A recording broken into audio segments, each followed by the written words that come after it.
Hello guys, welcome to Esha YouTube channel. మీకు ఈ వీడియో నచ్చితే కనుక ప్లీజ్ ఫ్రెండ్స్ లైక్ చేయండి, షేర్ చేయండి, సబ్స్క్రైబ్ చేయండి, కామెంట్ మాత్రం తప్పకుండా చేయండి. మరిన్ని వీడియోస్ కోసం నా ఛానల్ని సబ్స్క్రైబ్ చేస్తారని అనుకుంటున్నాను.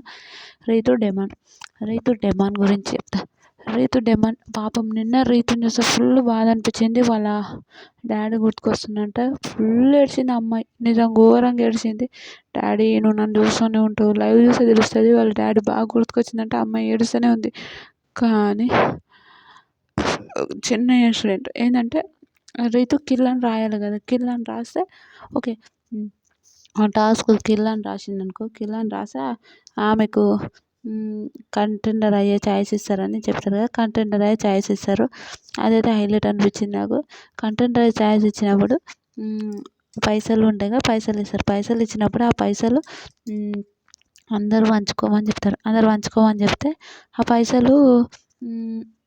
ఆ పైసలు అందరిని పంచుకోమని చెప్తే ఆమె వాళ్ళ టీంకి ఇవ్వకుండా ఎవరికి, డెమాన్కి ఇస్తారు. డెమాన్కి ఇవ్వడం వల్ల వాళ్ళకి ఇంకా ఇద్దరికి ఇంకా వాళ్ళ ఇంకా మాధురి ఘోరంగా మాట్లాడుతుంటుంది డెమాన్కి ఇవ్వడం వల్ల.